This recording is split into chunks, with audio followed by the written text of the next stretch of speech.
What's up, guys? Duster McDaniels back here with another video, and we are back in it here with the season preview series right now of the Pacific Division. And in today's episode, we're going to be talking about the San Jose Sharks, where they finished last year stats-wise, where they are going this upcoming season, and what we think of the moves and transactions of if it will be possible to get them back to the top of their division or not. We'll get into that here in today's episode, so without further ado, let's hop into it right now. Finishing off the season last year with a record of 32-37 and 13, the San Jose Sharks were not like they were in their past glory years of dominating the Pacific Division. Taking a look at the stats for last year as well: 30th for goals for, 21st for goals against. Their power play was 19%, with their penalty kill being around about 85%. Now, that isn't what we expect from those Sharks teams. Now, last year they were very thin for goal scorers, as they only have a handful of them, but we're going to have to look forward to next year's team as best as we can. If you are a Sharks fan out there, it might be a little tough to watch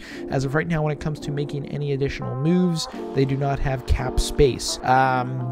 It's going to be tough to make some moves moving forward, but let's hop into right now the players that they've lost, the players that they brought in, and what to expect here moving forward with this team. The San Jose Sharks had a few players leave them from last year's team.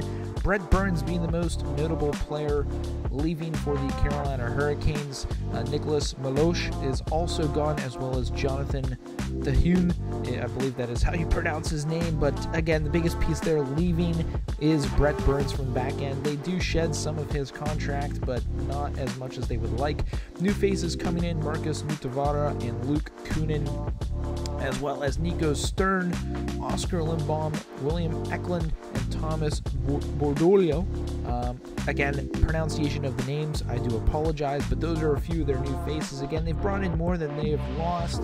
Might also be the reason why their cap space is not so great at this point in time, but they are very thin, I would have to say, up front, as we're going to take a look right now at their lines. Again, these are projected lines moving forward for this year.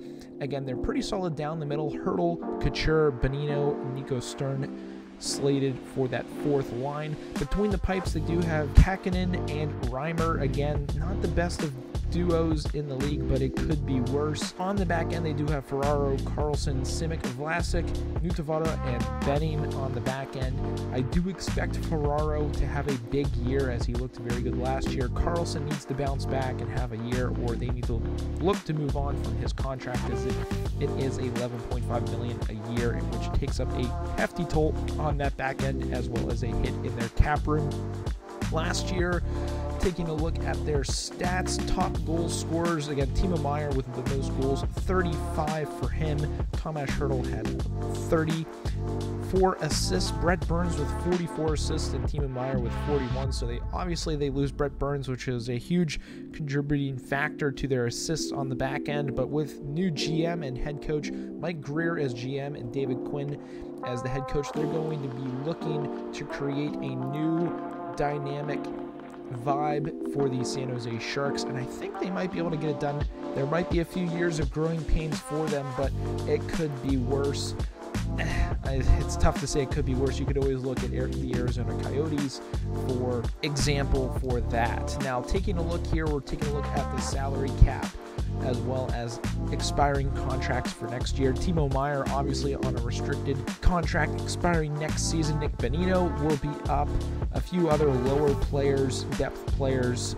Matt Nieto is going to be up after next year, unrestricted free agent. Nutavara is also going to be playing for a contract year, so expect a big year out of him, as well as Ryan Merkley.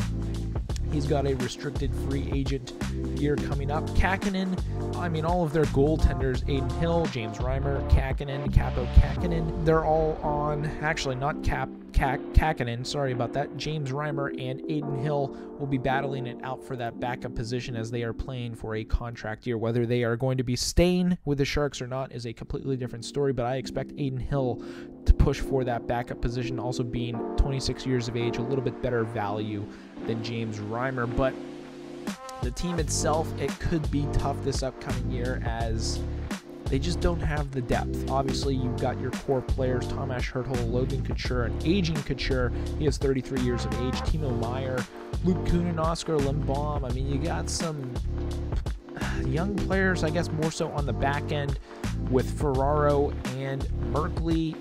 Could expect some big years from them. I expect Ferraro to have a breakout year. Look for him to be in contention for around that 50 to 60 point range potentially, but other than that, there's nothing really going for the San Jose Sharks this upcoming year. I expect them to be at the bottom of the division, and it could be a tough one.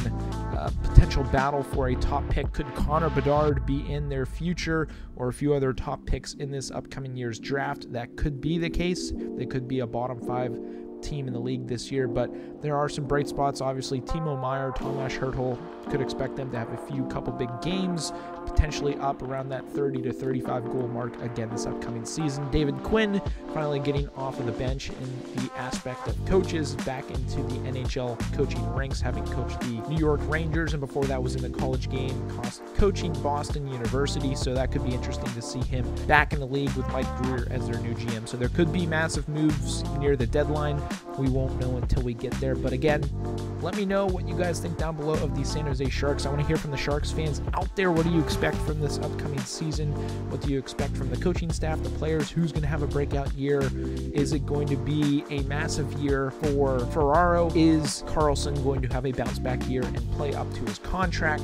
Or is he going to get traded at the deadline? Let me know what you guys think down below in the comments. We've got more videos like this coming out every single day as we fire our way up to NHL training camp. We will be getting through the Pacific Division the rest of this week and moving on to the Central hopefully by next week. But that's going to be it for today's episode. If you guys did enjoy it, be sure to hit that subscribe button. If you've made it this point in the video, consider sticking around for a little bit longer, guys, as we've got more videos coming out like this all year long. I hope you guys have a good one, and as always, stay dusty.